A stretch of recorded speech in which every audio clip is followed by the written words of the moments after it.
नमस्कार आज्ञा गोटे छोट गल्पटे कहि एबे श्रावण मास चलती से विषय श्रावण मास समस्त मन रे उत्कंठा आम शिव मंदिर पानी ढालू सोमवार अच्छी शिव मंदिर पानी ढालू शिवंकर आशीर्वाद पाइबू। ये भितर कौन है सोमवार जो पड़ी शिव मंदिर आगे काउडिया धाड़ी लगी बहुत लोग व्यस्त हो सब कांधे पानी धरिकी जाती शिव मंदिर पानी ढाड़े बर पाइबे एमती आशा रही लोक किंतु यही समय शिव पार्वती कहले पार्वती कहले प्रकृत भक्त किए शिव कहले माता आपन चाहते प्रकृत भक्त को जाना देखु ये गोटे परीक्षा नवा शिव सागे सागे वृद्ध रुग्ण अवस्था गोटे गछ मूले बसी रहिले पार्वती स्त्री माने वृद्धा है सी कहले माने पाखे जगि रही कहले आज्ञा पानी मन दिंतु देह खराब से तंटी सुखी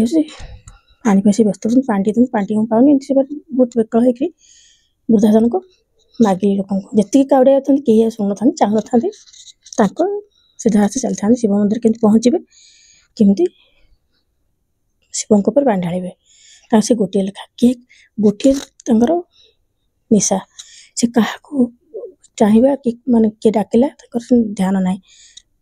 एमती बहुत समय गला बहुत लोग चलीगले जिते चेष्टा कले वृद्धा जनक पानी टी आनी पारे से समय किसी समय गलापर कौन जड़े युवक पानी नहीं जाते शुणिले वृद्धा लोक पानी विकल चित्कार ही पानी टी दे तंटी सुखी पानी पीबे सी संभाली पारानी कहले ना ठाकुर कथा आगे पछ मनीष तंटी सुखी टे पानी दिए मन दया भाव आसला से पानी टी धरिकी आसिक से कांधर काउडिया भाई धरते से आनी देले पीवाई सेठू शिव कहले देख पार्वती एत लोक अच्छा कहीं शुण नर सेवा नारायण सेवा माने मानव सेवा माधव सेवा कथार अच्छी कि कहारी अंतर आत्मा डाकुनी गोटे क्या सेवा करने प्रकृत भक्त हेले केवल युवक जन प्रकृत भक्त शह शह लोक पानी ढाल शिव मंदिर किंतु खाली इच्छा आशा से पानी ढाले बर प्राप्त करेंगे प्रकृत भक्त बर पाइबे कहले सेठू आशीर्वाद कर आशीर्वाद कर अंतदान हो गले। नमस्कार जय जगन्नाथ।